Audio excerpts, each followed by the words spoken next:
Welcome to the virtual Creative Mornings stage, Bob. I'm Bob Case. I'm with Lavage, and it's an ironic thing. I actually volunteered to speak on this subject. I'm not somebody who loves public speaking, but this is something that is near and dear to my heart. And the whole idea of public speaking, because it causes me stress, is something that I want to do. And I'll get into that a little bit more as I go. They did a really cool illustration of this thing. I just wanted to say that I think that is a really, I like the themes that they do and how they kind of bring it to life. But the reality for me is stress is this. It's hideous. It's something that you don't want to look at. It's something that just bothers you and you want to kind of avoid. So that was kind of where I started initially. Like, okay, we gotta talk about this. The next thing, and this is to have just one moment of serious before I kind of dive into the stuff that's more specific, is we are living in a pretty interesting time right now. I mean, I don't think anybody really pictured a global pandemic in their lifetime, probably. But dealing with that, there is all of the injustice that is going on right now, and the protests that are happening around it, seeing how this is coming to life through sports and things like that. It is a wonderful time that this friction is happening, and this friction is stress, and it's a wonderful, cool thing, because out of this is almost always something positive comes. Our political environment is just so charged and so, just it's polar, and it's one of these things, like, we're dealing with all of that, and then I get to go to my next thing that I love, which is us, right? We work in a creative industry where we have never, ever had to do more with less than we do now. I always tell people, going back to, I've been doing this for 30 years. It would take you a day to make a mechanical. You would create one ad in a day. It was a thing of beauty and art. But that's what you could build. And when you think about what you do on a day-to-day basis in terms of being a creative, you are stretched just from the number of tools that you master, and the things that you're asked to do.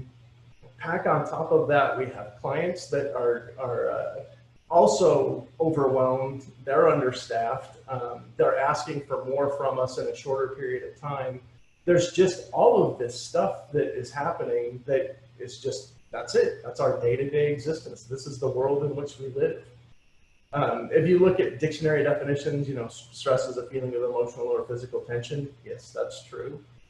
Stress is your body's reaction to a challenge or demand. Also true. In my mind, stress is friction. Stress is your state now and the state you want to get to, or the state you're being asked to get to. And that space between, that is stress. And I feel like the coolest thing about it is just trying to understand it. And I like looking at it from, there's there's psychology, there's physiology. You go to the truth of how you're brought up with it. So let me move forward here. There we go. This is the concept of fight or flight, right?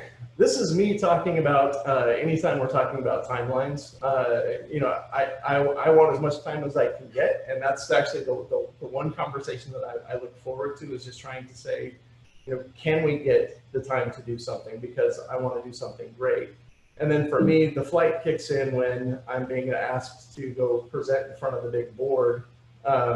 I want out of that room. I'm terrified. This is the reality that you live with every day. These are the things that you've got. You're trying to kind of get through. But damn, the stress isn't what gets shit done, right? That is the truth of it all. And that is the true physiology of this, is that stress is what was put into us to save us from getting eaten by a lion and things like that. It's like, you sense that something is wrong. Now there's an action that's going to happen. I'm going to stay here and I'm going to fight. I'm going to hide. I'm going to run away. Stress drives all of that. And it is with us constantly. It is not going anywhere. And I wear that thing like a coat. I have it on every day.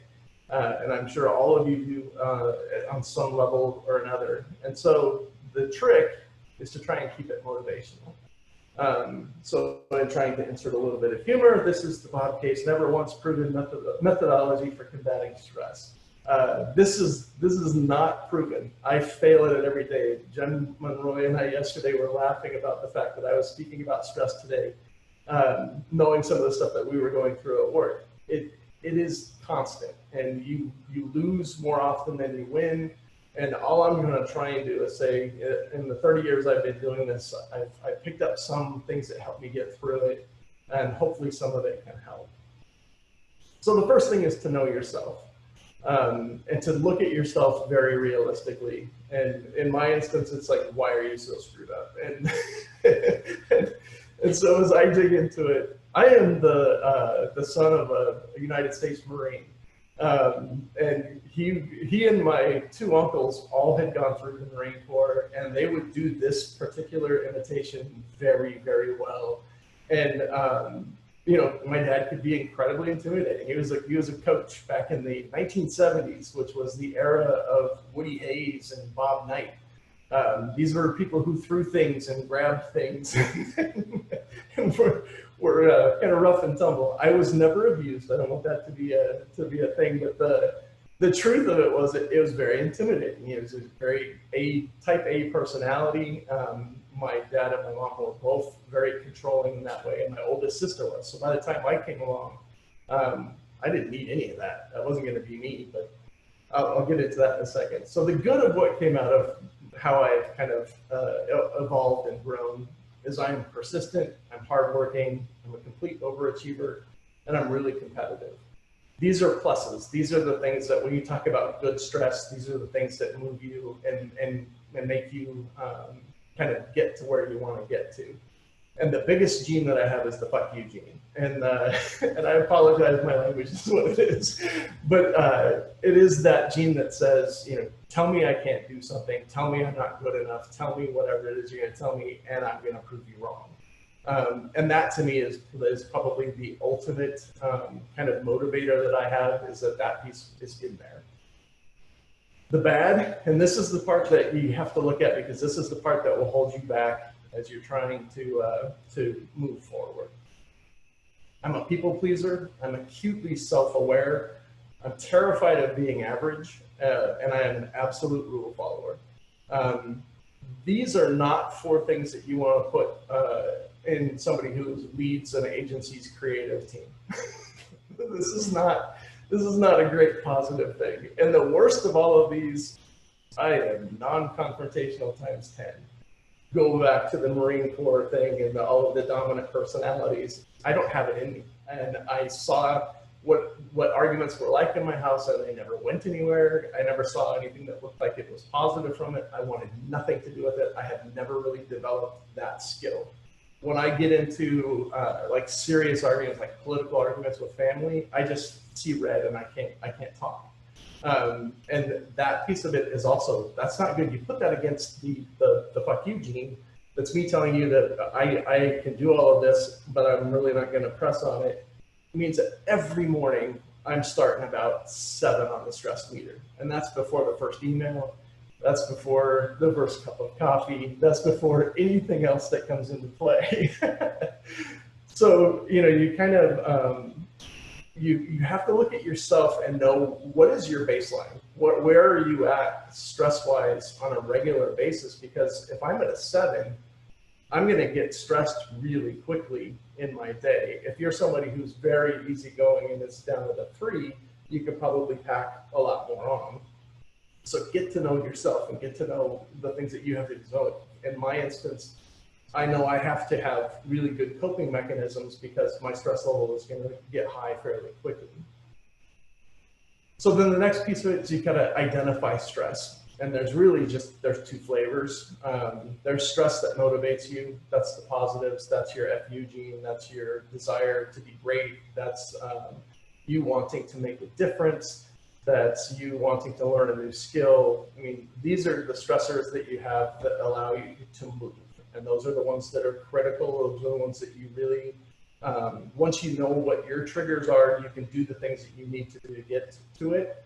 The bad is the stress that paralyzes. And the stress that paralyzes you, a lot of the times that can be the more existential stuff, fear of failure, things like that. But it's also like, what is it in your head that locks you up and keeps you from being able to move forward? So is it, the idea of a tight deadline, or you didn't get enough information, or you're being asked to do too much? Do these things add up in your head and then just spin you out of control so that you actually don't move forward? Because that piece of it is terrifying, and that's the piece that will lock you up and doesn't allow you to move forward. So as I look at those things, the whole idea at that point is you have to change the equation.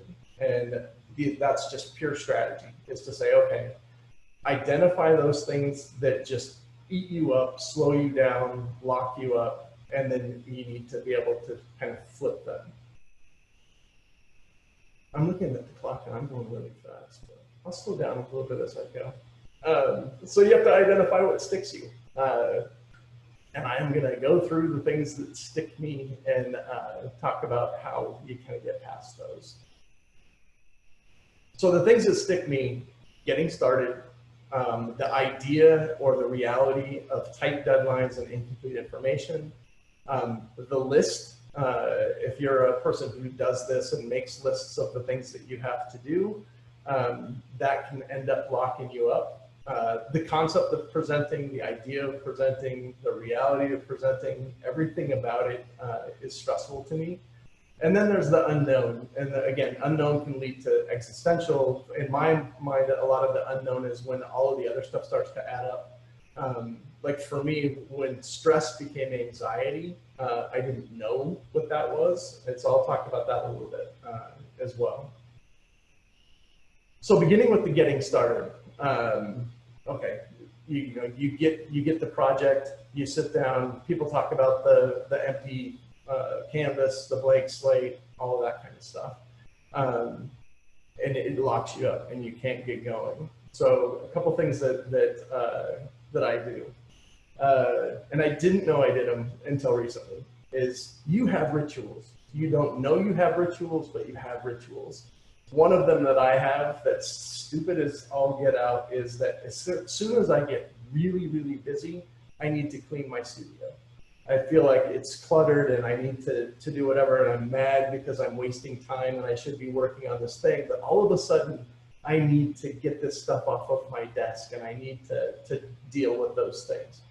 It's a ritual. And if you understand what it is, then stop feeling guilty about it. Don't let it feed your angst, but just do it and let it do its job. And its job is to clear your mind, or its job is to do whatever it's doing in your brain. But figure out what your rituals are and embrace those. I'll do it like if I'm going to start an illustration, I have to sit down and I know I'm going to have to go do a Wikipedia dive, and I'm going to have to really spend a bunch of time looking for iconography and whatever else. If I'm doing identities, it's the same thing. I got to go look and see what the competitors are doing. So it's like there's a lot of it's common sense, and some of it's just good research and things like that. But as you do them and you figure out what the timing is and where those fit into your process, embrace those and know that those rituals are critical. Don't feel bad about them. When it comes to execution, I always have talked with John Zapp about this a lot at our agency. Our agency is one that what we'll usually end up doing is we'll meet with our client. We'll know that our client wants X. And so I'm like, all right, we'll give you X, but then we're going to give you Y and Z. Always start with X. If you can get X done, it checks that box. So your stress is relieved because you've already done the one that you know that they want. It makes you feel a little bit better.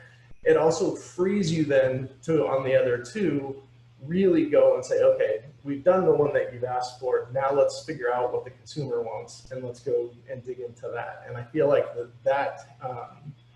that freedom makes the second two that much better. And it also it alleviates your stress because you have that first one done.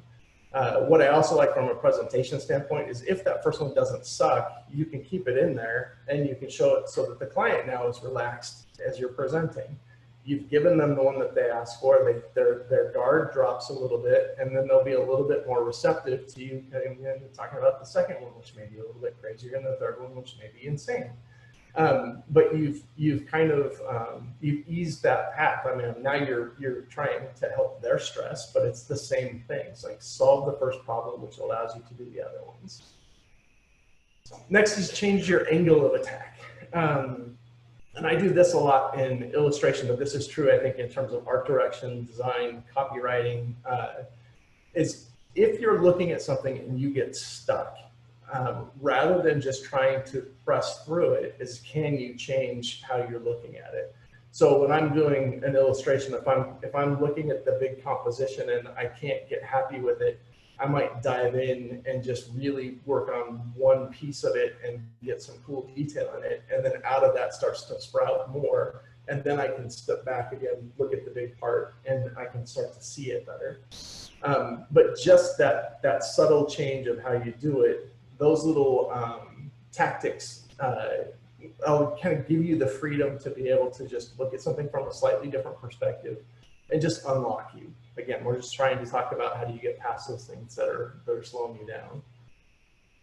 And the next one's cheat.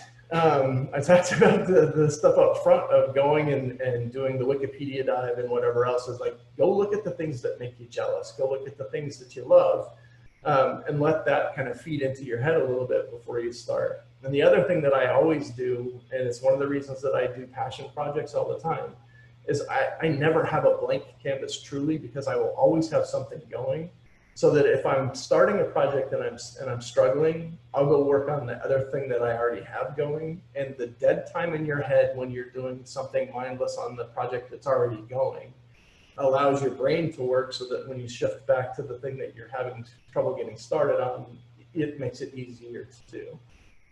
That way you're never faced with like a true, this is the start. A case in point example of it, you know, one of the worst things that can happen for me is to be given the project that I want and the way that I want it, which is freedom to do what I want to do, a good budget, and a great timeline. I have no complaints. There is nothing for me to rail against. There is nothing for me to be worried about. So when that project comes, that would be my time that I get stuck, because now all of a sudden there's no reason for this not to be brilliant and for me not to be really, really good. And so trying to get that project started was really painful. So I did the change of perspective. I was trying to work on like the broadest view of it, really couldn't get it. So I dove into one kind of detailed piece of it, which helped me unlock then and get back to the other. I also had 2 other projects going, so I could go work on those and be thinking about it. So all of this stuff kind of plays together, but it's just having those different kind of strategies to help you get through it. All right, so the next topic was this idea of the tight deadlines. And tight deadlines for me, again, non-confrontational, right? So I get the deadline, I get the expectation, and I just go to stress because I want to get this thing done.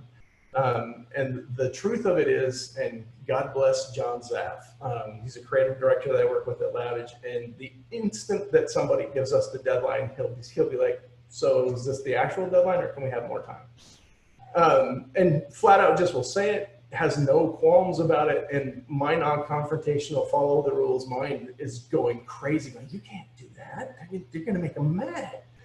But there's nothing wrong with it. So it's okay to ask for more time. It's always okay to ask for more time. And if there isn't, then at least you've asked, and if there is, you'll then get it. Second piece of this, and this is one of my favorite things that I invented this for this presentation, and I love this. Where quality is a constant, the timeline equals the scope. So here's the truth of this. You don't ever want to do bad work. So quality is a constant. So the timeline has to equal the scope of work that you're given. If the timeline is going to be short, then your scope has to get simpler because you still want to do great work.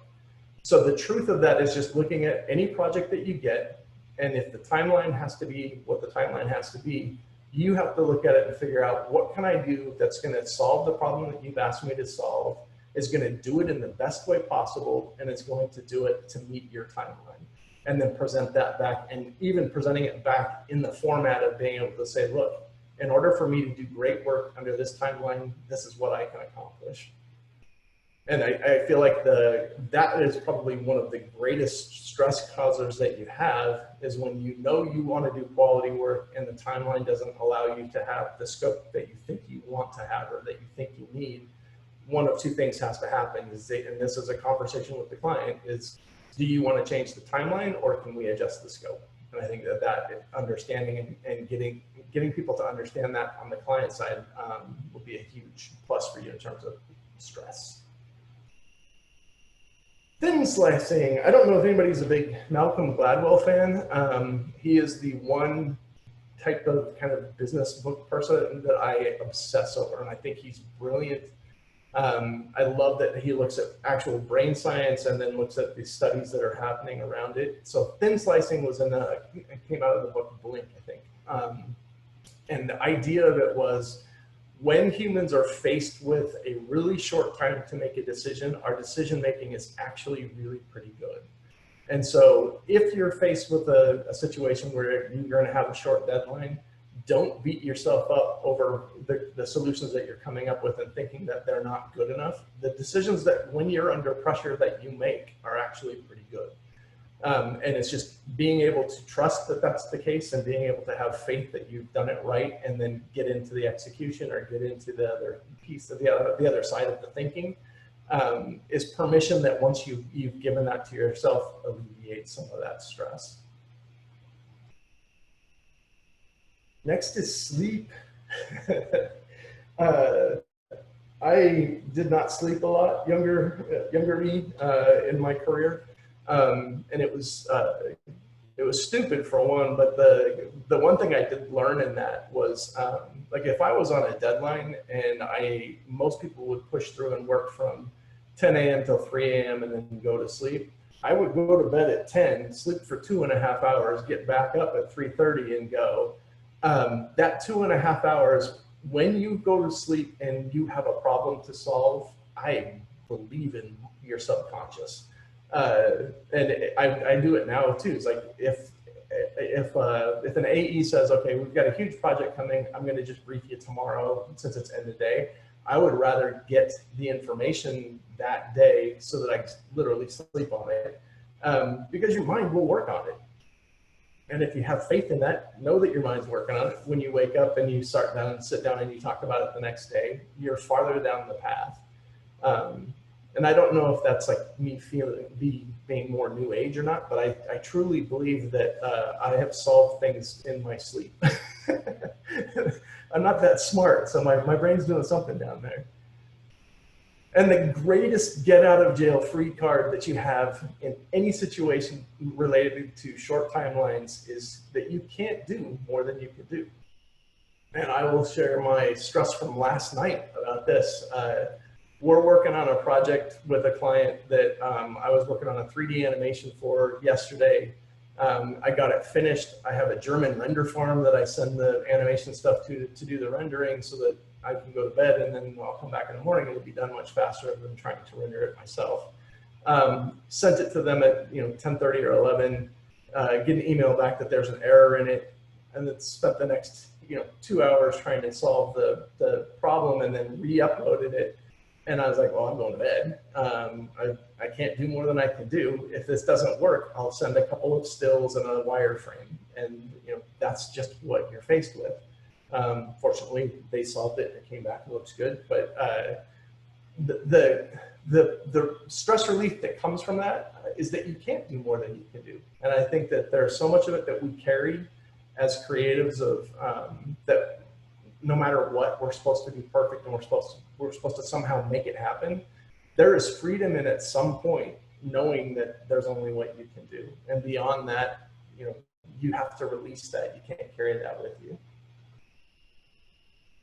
So then we get to the list and those feelings of being overwhelmed. I'm assuming most people are list makers or of some sort, some way, and this is one of those things where. One of the things we do at the agency that I absolutely hated when we first started doing it, because it was part of the whole agile thing, and I was like, I'm fighting against this, is stand up in the morning, right? So everybody gets up, you go down through your list, you go around the room, everybody talks about what they're doing.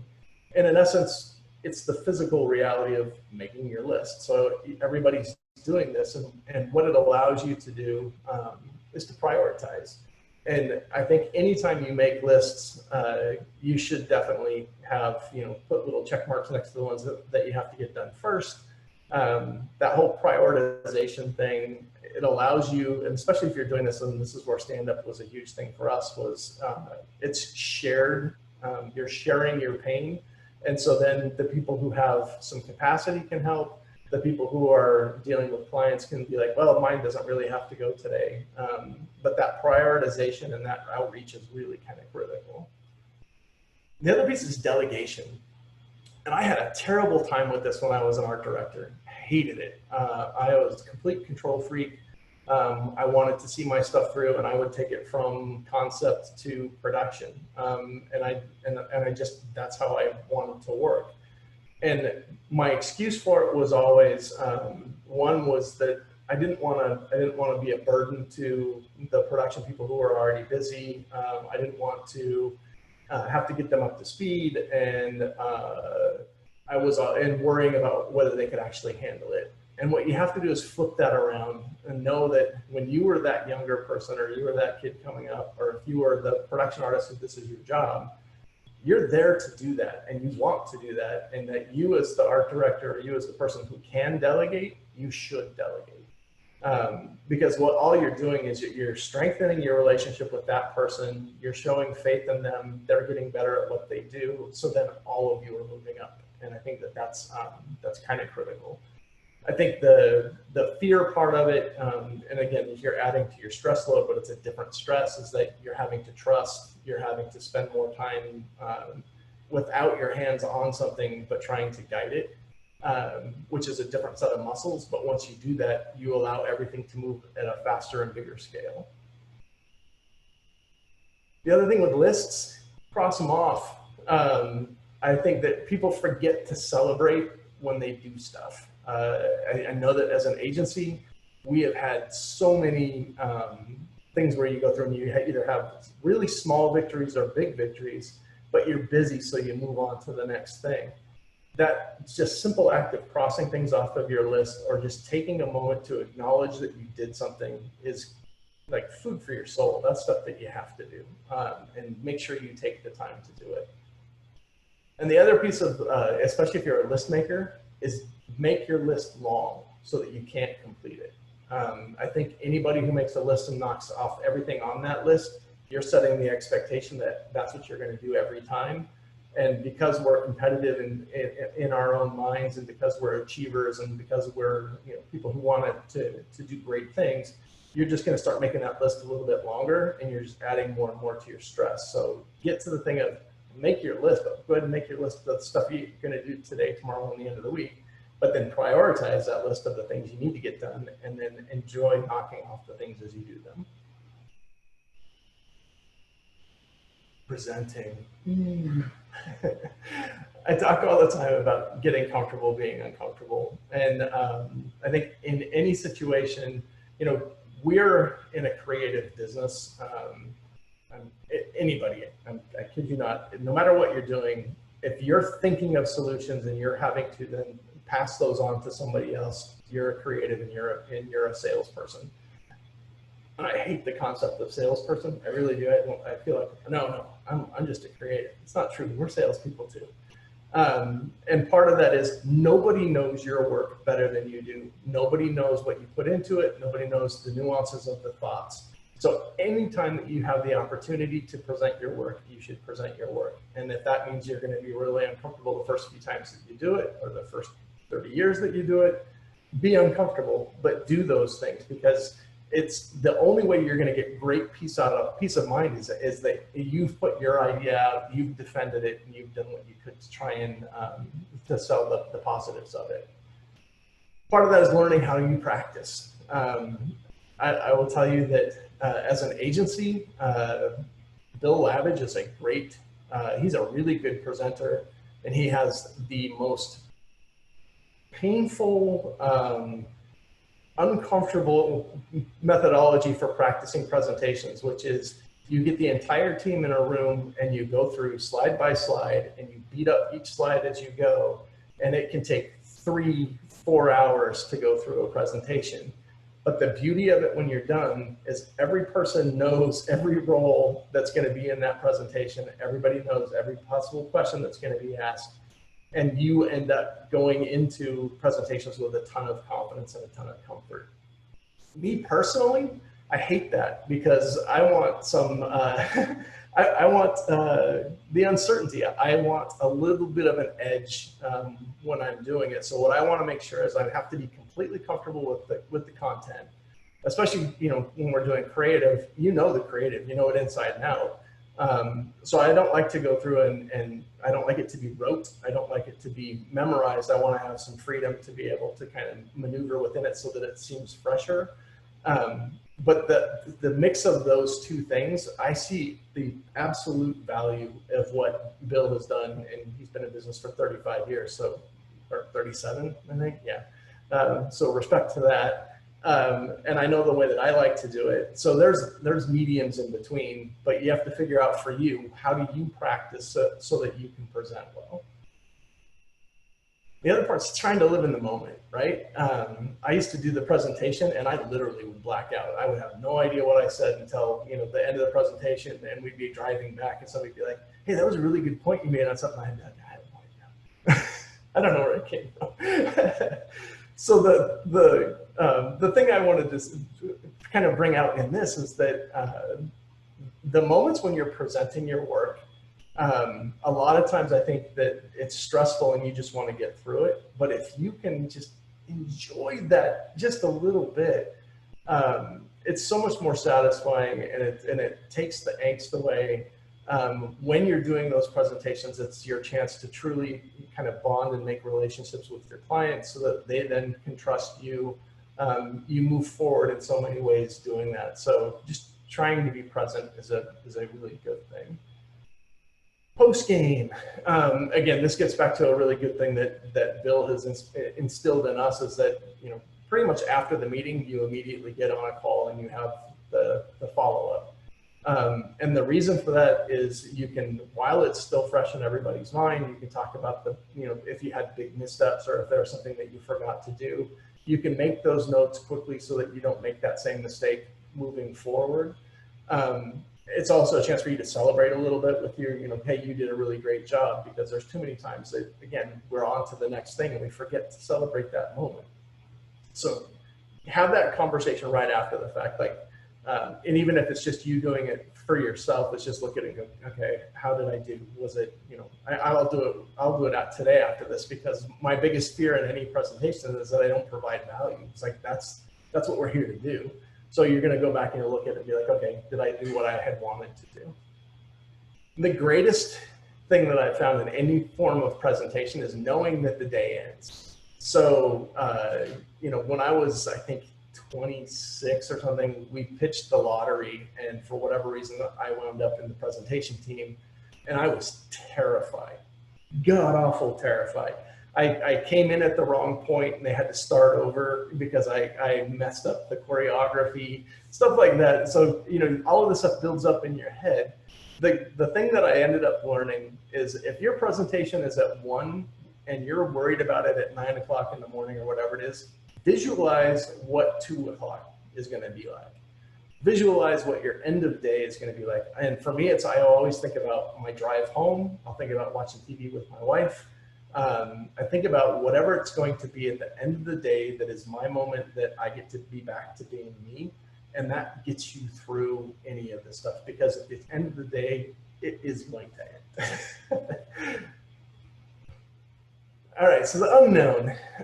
And the unknown is truly where, if you allow all of your stresses to build up, your stresses become anxiety. And for me, that ended up happening back in 2006, I think it was. I was at the height of being, as an art director, I think I had just become creative director, doing all this really fun stuff for the Phoenix Suns, having a really great time, but under a tremendous amount of pressure to produce. You're presenting in high pressure situations, all this stuff. I used to get up at 5 or 4:30 in the morning and go play basketball before work. And I still remember it clearly, driving to go play basketball one morning, all of a sudden I had this horrible feeling that something was wrong. No idea what it was. And at that point, I had never experienced anything like it. I literally remember saying out loud to myself in my trunk, like, what the fuck was that? Because it waved over, it like went over me like a wave. But there was a moment where I was just like, I do not feel good. Something horrible is wrong. And what ended up happening is I started getting those more and more often. And ultimately, like it was the day before a presentation we were supposed to be doing for some playoff thing. I was driving home and I started having that feeling that something is wrong. My fingers went numb. I started having, my chest was pounding and I'm like, oh, fuck, I'm dying. I'm having a heart attack. So I drive to the emergency room. I go in and, you know, the guy's like, well, tell me about your day or tell me about your night. And as you know, I've been getting 4 hours of sleep, been drinking 2 pots of coffee before I go to sleep, you know, just to be able to get through stuff. I don't drink water. I wasn't exercising enough. And it was pure anxiety, and I was having panic attacks, and ended up, I went on medication, and I was on it for like 3 years just to be able to control it, because, you know, what you learn is that, at least in my instance, my mind wasn't as strong as my body. My body was fine, but my mind was not thinking that it was. And so, you know, learning that stress is fine so long as you don't let it eat you up. When it eats you up, it sucks, and it really does. So my advice to everybody would be to treat treat yourself right. One of the things, breathe and move. I got an Apple Watch for my anniversary. I already broke it, by the way, and had to send it back in. But it has this little, the little breathe button on it, and just tells you to breathe for a minute and just has you focus on it. And breathing exercises to me were such a huge thing. I would wake up in the middle of the night in the middle of an anxiety attack, and if you take just deep breaths and you let them out slowly, like it brings you back. And then moving, you know, when I first came out of that, we were doing a triathlon relay at work. And so I signed up to do a leg of that, and training hard for something helped just kind of get things realigned and get you back. And so, you know, that kind of stuff is what kind of reminds you that, you know, the physical piece of this is really important. And as important as that is this idea of, I always call it swagger, which is remind yourself why you do this and know that you're good at it, because you're going to question yourself all the time. But having that internal confidence and remembering why you're in this. I mean, this is the only job I'm qualified to do. I'm good at it, you know, and I will undercut every one of those statements at some point along the way. But keep that in your heart, because that stuff is important for you to know why you're here.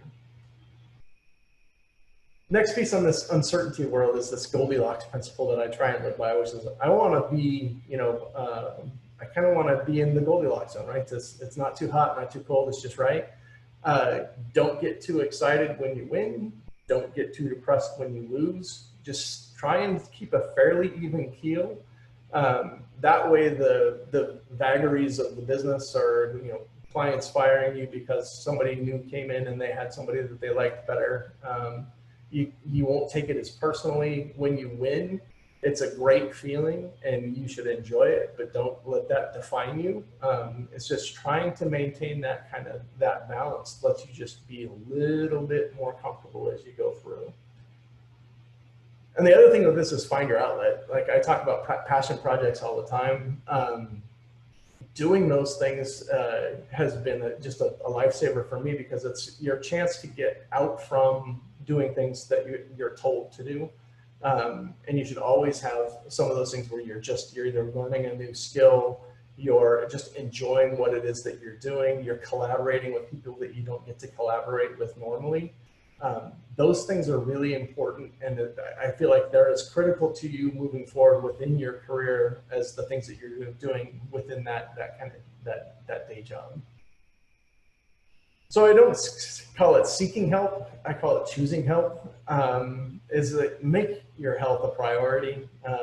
You know, take care of yourself. If you feel stressed, look for help. develop your support system, I can tell you that here's my feeling of it. The first time I sat with Blair Bunting, and he and I went and had drinks one time, and we talked about anxiety attacks. And as he described to me how he felt when he had an anxiety attack, it was like the greatest feeling that I ever had was just knowing that, here was somebody else who had the exact same feeling. Like, find your people and find those people that you can have those conversations with, because it's a really great feeling to know that you can reach out to people when you need to. It's a great feeling to know that there are other people who have gone through the same things that you have gone through. And we do it at work now. We have 2 creative meetings a week, just so that we can look at each other and we can just kind of commiserate on what's happened for the week. They don't have to last all that long, but that stuff is just really important. It's a chance for you to just look at another person who cares about you, and that stuff is important. And the last thing I would say is scream into the void occasionally. As you're looking at angst, and you're looking at the environment that we're in, and you're looking at all of this stuff, again, this is non-confrontational, rule-following, don't want to cause too much trouble me. I passive-aggressively created a thing that I called the Patriotism Project back in 2016. Read into that what you will. Which was just a chance to be able to look at what some of the founding principles of the United States were, and kind of bring some of that stuff back. And this was me screaming into the void. It's like, I want things to be intelligent. I want us to have principles. I want us to do these things. And so do those things for yourself that give you the chance to rail at society, rail at whatever it is that you need to do. And if that's joining an organization and going to meetings, whatever it would be, know that that's important. It's not just added or extra or the thing that you can kind of throw away. Because at the end of the day, our goal should be to die happy. And that's been my personal theme forever, is just, that's it. That's the end goal, and everything else should just be how you get there. That's the end of the talk. I have my email address up there, because if anybody ever is in a spot where they're feeling like they're overwhelmed with distress or overwhelmed with anxiety, and you need someone to reach out to, I'm here. Never not answer that. That stuff's too important. Thank you so much. Thank you.